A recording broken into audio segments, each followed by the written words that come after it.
एक new private label product Amazon पर किस तरह ऐड की जाती है। जैसा कि दूसरी वीडियो में एक्सप्लेन किया है कि अगर आप शेयर्ड लिस्टिंग पे लिस्ट करना चाहते हैं और जो तो उस पे लिस्ट करने के लिए आप डायरेक्ट उसका प्रोडक्ट का नेम, यूपीसी या ईएन नंबर वगैरह देते हैं। लेकिन अगर आपकी प्रोडक्ट प्राइवेट लेबल है तो डेफिनेटली वो अमेज़न के ऊपर अवेलेबल नहीं होगी, अमेज़न की कैटेगरी में नहीं होगी, कैटलॉग में नहीं होगी। तो उसके लिए आप इस पे क्लिक करेंगे, ये जो नीचे ऑप्शन आ रहा है, I am adding a product not sold on Amazon. जब आप इस पे क्लिक करेंगे तो फर्स्ट चीज़ अमेज़न आपसे जो पूछेगा वो है प्रोडक्ट कैटेगरी।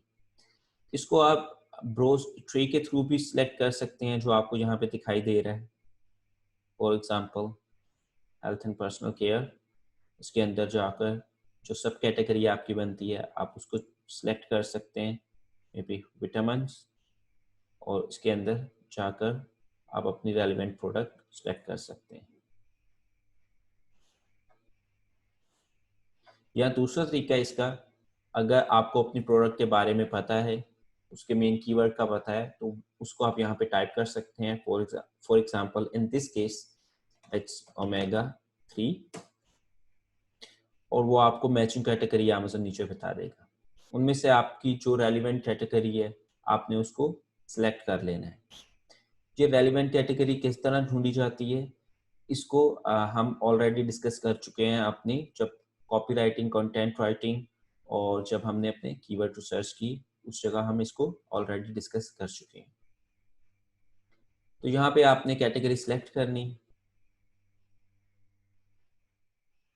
सिलेक्ट करने के बाद आपके पास ये सामने एक व्यू आएगा, इसको आप चेंज कर सकते हैं एडवांस्ड व्यू में। जब आप एडवांस्ड व्यू में चेंज करेंगे आप देखेंगे कि ऊपर आपके पास ऑप्शन जो है वो पहले से कुछ ज़्यादा हो गए। जो कम वाला व्यू उसमें आपके पास कीवर्ड्स और डिस्क्रिप्शन वगैरह के ऑप्शंस नहीं आ रहे, जबकि एडवांस्ड व्यू में आपके पास यहाँ पे डिस्क्रिप्शन और कीवर्ड्स का टैब भी आ गया। तो सबसे पहले हमारे पास यहाँ पे जो टाइटल, जिसको आइटम नेम कहते हैं, या ये ऑल्सो ये जाना चाहता है टाइटल के नेम से भी। यहाँ पे सिंपली हमने जो फाइल अपनी कीवर्ड रिसर्च में बनाई थी उस फाइल में जाएंगे जो ऑलरेडी बनी है, और यहाँ से सिंपली चीज़ों को कॉपी पेस्ट करते जाएंगे। टाइटल के हवाले से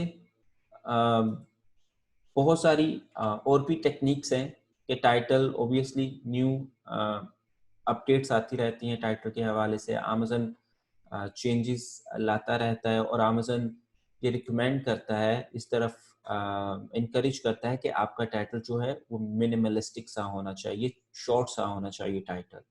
लेकिन जो कि हमने अपनी लिस्टिंग को लॉन्च करना होता है, स्टार्ट पे हमने रैंक करना होता है, और टाइटल बहुत इंपॉर्टेंट रोल प्ले करता है आपकी लिस्टिंग को रैंक करने के लिए। सिंस टाइटल एक इम्पोर्टेंट रोल प्ले करता है, इसलिए हमारी कोशिश होती है जितने भी हमारे मेन कीवर्ड्स और की फ्रेजेस होते हैं उनको हम अपने टाइटल में ऐड करें। और जब उनको हम ऐड करते हैं तो हमारा टाइटल काफ़ी लंबा हो जाता है। नॉर्मली 150 से 200 कैरेक्टर्स तक का ये टाइटल बन जाता है, जबकि अमेज़न पसंद करता है टाइटल को शॉर्ट होना चाहिए। यहाँ टाइटल में sorry, I pasted a title in the wrong place. यहाँ पे टाइटल में आप एक चीज़ और बताता चलूँ, टाइटल के अंदर हमने 2 चीज़ों को मद्देनज़र रखना होता है। पहली चीज़ हमने जिसको मद्देनज़र रखना है वो है अमेज़न का A9 सिस्टम, अमेज़न का जो एल्गोरिदम सिस्टम है। उसके लिए अमेज़न के सिस्टम को पकड़ने के लिए हमें यहाँ पे ज़्यादा से ज़्यादा और अच्छे से अच्छे कीवर्ड्स ऐड करने हैं जो अमेज़न का एआई सिस्टम उनको रीड कर सके और हमें रैंक कर सके। लेकिन दूसरी चीज़ ये है कि हमने ये चीज़ भी ज़हन में रखनी है कि इसको कोई इंसान पढ़ रहा होगा, और ये इंसान के लिए रीडेबल होना चाहिए। ये अगर बहुत ज़्यादा मेसी हो जाएगा या टू मच इसमें कीवर्ड की स्टफिंग कर देंगे, तो ये आम इंसान के लिए, ज़ाहिर है हमारे कस्टमर आम लोग हैं, तो जब वो सर्च करेंगे तो उनके लिए मसला होगा, वो उनके लिए आसानी से ये रीड नहीं हो सकेगा। तो इसकी बहुत सारी टेक्निक्स होती हैं, इसका एक हनीमून पीरियड होता है, उसमें फिर टाइटल को हम पहले इंडेक्स करने के लिए और रैंक करने के लिए उसमें कीवर्ड की स्टफिंग भी थोड़ी बहुत कर देते हैं, उसके बाद उसको क्लीन भी कर देते हैं। सो ये कुछ एडवांस लेवल की टेक्निक्स हैं जो इंशाल्लाह मैं किसी और वीडियो में इस चीज़ को कवर कर दूंगा। लेकिन फ़िलहाल के लिए हम जो ऑलरेडी फाइल बना चुके हैं उसको सिंपली यहाँ पे हमने चीज़ों को कॉपी पेस्ट करते जाना है। इस तरह नीचे है तो हमारे पास यहाँ पे मैन्युफैक्चरर आ जाता है। यहाँ पे हमारा जो भी ब्रांड नेम है हम वहाँ पे मैन्युफैक्चरर में वो इंसर्ट कर दें। फॉर एग्जाम्पल यहाँ पे टीजी मास्टर्स, और नीचे हमारे पास आ जाती है प्रोडक्ट आईडी। यहाँ पे प्रोडक्ट आईडी में फ्यू टाइम्स डिस्कस किया जा चुका है कि डिफरेंट प्रोडक्ट आईडी हो सकती हैं, GTIN, EN, PZN, G, CID, UPC। Normally जो सबसे ज़्यादा फेमस है वो EN यूरोप के लिए, UPC अमेरिका के लिए, अमेरिकन साइट जो है उसके लिए, SN हर प्रोडक्ट का SN लाजमी होता है, और FNSKU जो कि अगर आपने एग्जेम्पशन ली है बारकोड की, आप GS1 से नहीं बाय करते, तो यहाँ पे आप इसको सिंपली इसी तरह छोड़ देते हैं। सिंपली यहाँ पे अपना GTIN सेलेक्ट करें और इसको ब्लैंक छोड़ दें। आपने यहाँ पे कुछ भी पुट नहीं करना। उसके बाद आपके पास ब्रांड नेम आ जाता है। अगेन यहाँ पे भी अपना ब्रांड नेम आप अपना डाल सकते हैं। अगर प्रोडक्ट का कोई कलर है तो वो डाल सकते हैं, से for example grey. Colour mapping, अगर कलर आपका कोई ग्रे फैमिली से बिलोंग करता है लेकिन नेम उसका कुछ और है तो कलर की मैपिंग आपकी ग्रे हो जाएगी। यहाँ पे अगर कोई साइज है आप वो डाल सकते हैं। नेक्स्ट हमारे पास आ जाती है वेरिएशन। वेरिएशन में अगर आप कोई वेरिएशन ऐड करना चाहते हैं तो यहाँ पे वो वेरिएशन किस चीज़ की ऐड करना चाहते हैं, कलर की, कलर साइज की, या किस चीज़ की। से फॉर एग्जांपल हम कलर की ऐड करना चाहते हैं तो यहाँ पे कलर हमारे पास ग्रे, दूसरा कलर मे बी ब्लैक और मे बी वाइट। वेरिएशन को जब आप ऐड करेंगे तो आपसे ये प्रोडक्ट आईडी हर वेरिएशन के लिए अलग-अलग प्रोडक्ट आईडी मांगेगा। सो यहाँ पे भी रूल सेम है। अगर आपके पास UPC EN नंबर वगैरह है तो आप यहाँ पे इंसर्ट कर सकते हैं। अगर आपने एग्जाम्पशन ली है तो आप इसको इसी तरह ब्लैंक छोड़ देंगे और अपना सेलर SKU और यहाँ पे कंडीशन आप सबके लिए न्यू सेलेक्ट कर लेंगे। लेकिन इस केस में हम इसको ये जो हमारी वेरिएशन है हम इसको डिलीट कर देते हैं और स्टैंड अलोन लिस्टिंग की तरफ चलते हैं। वो लिस्टिंग जिसकी कोई वेरिएशन नहीं होती वो स्टैंड अलोन कहलाती है।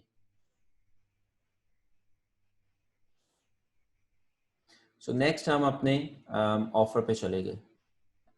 ऑफर में हमारे यहाँ पे सेलर SKU आ जाएगा। सेलर SKU ऑलरेडी एक्सप्लेन किया जा चुका है। इस स्टॉक कीपिंग यूनिट, ये कुछ भी आप रख सकते हैं। मास्टर क्लास में भी 1 2 3। कंडीशन न्यू आप यहाँ से सिलेक्ट कर सकते हैं। आपकी जो प्राइस आप जो रखना चाहते हैं वो रख सकते हैं आप 1599। रीस्टॉक डेट, नॉर्मली इस ऑप्शन को यूज नहीं किया जाता। सेल प्राइस, अगर कोई आपने ये आपकी मेन प्राइस होगी, इसके ऊपर आप कुछ सेल लगाना चाहते हैं तो उसको आप सेल लगा सकते हैं। इसी तरह जब सेल लगानी है तो आपने ऑब्वियसली उसके लिए सेल की स्टार्ट डेट और उसकी एंड डेट भी सिलेक्ट करनी है। से फॉर एग्जांपल आप चाहते हैं कि आप इस प्रोडक्ट को 1299 में सेल करना चाहते हैं और आप वो डेट भी सिलेक्ट कर लेंगे कि आप कितने टाइम पीरियड के लिए उस सेल करना चाहते हैं। लेकिन अगर आप नहीं करना चाहते तो इस ऑप्शन को आप इसी तरह ब्लैंक छोड़ सकते हैं। इसी तरह रिकमेंडेड रिटेल प्राइस है। यहाँ पे जब आप रिकमेंडेड रिटेल प्राइस RRP इसको बोलते हैं, यहाँ पे आप इंटर कर सकते हैं। तो आप नॉर्मली स्टार्ट के लिए मैं ये कहूँगा कि आप इसको ब्लैंक छोड़ दें।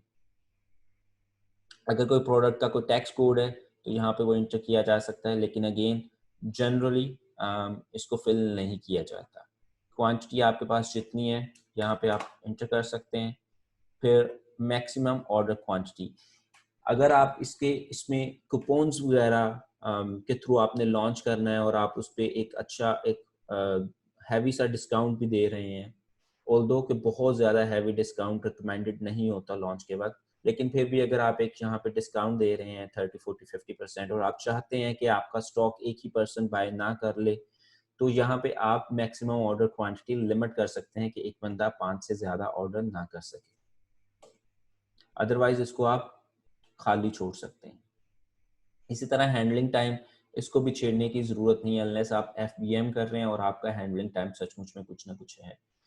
और अगर आप FBM कर रहे हैं, आपका हैंडलिंग टाइम अगर 1 दिन है तो यहाँ पे आप 1 इंटर कर देंगे, अदरवाइज इसको भी आप ब्लैंक छोड़ देंगे। यहाँ पे नीचे आपके पास शिपिंग के बारे में, अगर आप खुद से शिप कर रहे हैं, नीचे यहाँ पे I will ship this item my self, तो यहाँ पे आप अपना सेलेक्ट कर लेंगे कि आपका शिपिंग प्लान कौन सा है। और अगर आप अमेज़न के थ्रू कर रहे हैं तो ऑब्वियसली फिर शिपिंग प्लान सेलेक्ट करने की आपको यहाँ पे ज़रूरत नहीं रहेगी। उससे नेक्स्ट हमारे पास कंप्लायंस आ जाती है। ये नॉर्मली उन प्रोडक्ट के ऊपर अप्लाई होती है जिनमें बैटरीज वगैरह होती हैं। सो इस केस में ये एप्लीकेबल नहीं है। इमेजेस में जाएं तो इमेजेस में जब आप जाते हैं, यहाँ पे आप देख रहे हैं कि आपके पास इमेजेस के ऑप्शंस हैं और यहाँ पे आप सिंपली जो इमेजेस आपने बनाई हैं वो यहाँ पे अपलोड कर सकते हैं। सो मेन इमेज हमारी यहाँ पे ऑलरेडी इमेजेस यहाँ पे पड़ी हैं, मेन इमेज सेलेक्ट कर ली। मेक श्योर आपकी मेन इमेज वाइट बैकग्राउंड के साथ होनी चाहिए। ये अमेज़न का एक स्टैंडर्ड रूल है। आप यहाँ पे अपनी तमाम जितनी भी आपकी इमेजेस हैं अपलोड कर सकते हैं।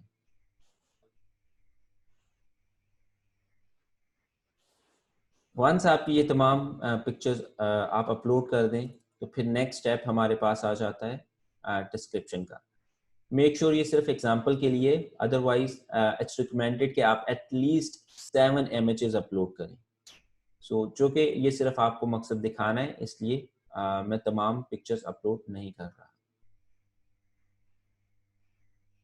नेक्स्ट आपके पास डिस्क्रिप्शन आ जाती है।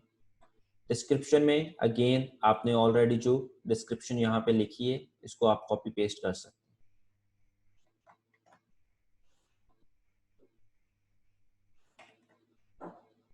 उसके बाद आपके पास आ जाते हैं की प्रोडक्ट फीचर्स। ये प्रोडक्ट फीचर हैं जो अमेज़न की लिस्टिंग में ऊपर 5 प्रोडक्ट फीचर आपको नजर आ रहे होते हैं इमेज के साथ। और जब आप मोबाइल डिवाइस यूज कर रहे होते हैं तो की फीचर आपके बाद में आते हैं और प्रोडक्ट डिस्क्रिप्शन आपकी पहले आती है। इसलिए ये दोनों चीजें इंतहाई इंपॉर्टेंट है। आप अपने की फीचर्स भी इसी तरह कॉपी पेस्ट कर सकते हैं यहाँ से, जो ऑलरेडी आपने फाइल बनाई है। टोटल आप 5 की फीचर्स डाल सकते हैं और आप देख रहे हैं कि लिस्टिंग क्रिएट करते वक्त भी 5 ही क्रिएट किए गए थे और इन तमाम को आप यहाँ पे कॉपी पेस्ट कर सकते हैं। उससे नेक्स्ट हमारे पास ऑप्शन आता है कीवर्ड्स का। यहाँ पर भी कीवर्ड रिसर्च करते वक्त हमारे पास सर्च टर्म मौजूद थी और उसी को ही हम कॉपी पेस्ट कर देंगे यहाँ पे। नेक्स्ट हमारे पास आ जाती है मोस्ट डिटेल। इसमें भी ज़्यादा कोई इंपॉर्टेंट चीज़ें नहीं होती, नॉर्मली इसको भी इसी तरह छोड़ दिया जाता है अनलेस आप एडवांस ऑडियंस को टारगेट करना चाह रहे हैं, आप ऑडियंस को किसी खास ऑडियंस के जेंडर को टारगेट करना चाह रहे हैं, यहाँ पे अपनी ऑडियंस सेलेक्ट करना चाह रहे हैं, तो ये कुछ एडवांस लेवल की चीज़ें हैं जो आप यहाँ पे कर सकते हैं। उसके अलावा नॉर्मली इसमें कोई ऐसी चीज़ नहीं जिसको आप जो बहुत इंपॉर्टेंट है फिल करने के लिए, लेकिन स्टिल अगर आप फिल इनको करना चाहते हैं तो आप कर सकते हैं कि ये अगर कोई डिसकंटिन्यूड आइटम है, इसका कंट्री रीजन डिक्लेरेशन कहाँ की है, कंट्री और region of origin, material composition, number of items, ये सारी चीज़ें अगर आप अपलोड कर आप यहाँ पे अपडेट करना चाहते हैं, लैंग्वेज अपडेट करना चाहते हैं, प्रोडक्ट की डायमेंशन तो कर सकते हैं यहाँ पे, प्रोडक्ट की, आइटम की डायमेंशन, हर चीज़। अदरवाइज सिंपली आप सेव एंड फिनिश पे क्लिक कर सकते हैं और इस लिस्टिंग को अपनी आपकी लिस्टिंग 15 मिनट के बाद एक्टिव हो जाएगी। लेकिन अगर आप FBA लिस्टिंग क्रिएट कर रहे हैं तो आपकी लिस्टिंग उस वक्त तक एक्टिव नहीं होगी जब तक कि आप अपना स्टॉक अमेज़न को पहुंचा नहीं देते और अमेज़न उस स्टॉक को लाइव नहीं कर देता। अगर FBM है और आपने कोई क्वांटिटी रखी है तो यहाँ पे सेव एंड फिनिश पे क्लिक करेंगे तो फौरन एक्टिव हो जाएगी आपकी लिस्टिंग। इस वक्त यहाँ पे सेव का ऑप्शन इसलिए नहीं आ रहा, आप देखेंगे यहाँ पे मैं इसको लिस्टिंग को सेव एंड फिनिश नहीं कर सकता। उसका रीजन ये है कि जब आप ऊपर जाएंगे आपको ये पहले टैब में बता रहा है कि कुछ मिसिंग है। वो कौन सी चीज मिसिंग है? वो आपकी प्रोडक्ट आईडी मिसिंग है। बगैर प्रोडक्ट आईडी के ये प्रोडक्ट लिस्ट नहीं हो सकती, इसलिए आपको यहाँ पे प्रोडक्ट आईडी GS1 से बाय करके देना पड़ेगी, या फिर आपको ये जो ब्रांड नेम लिखा है इसके अगेंस्ट एग्जेम्पशन लेनी पड़ेगी और आप सिंपली GTIN को सिलेक्ट कर सकते हैं। और अगर आपके पास एग्जेम्पशन होगी तो ये आपका ये बटन जो है ये कलर्ड हो जाएगा और आप इसको सेव एंड फिनिश कर सकें।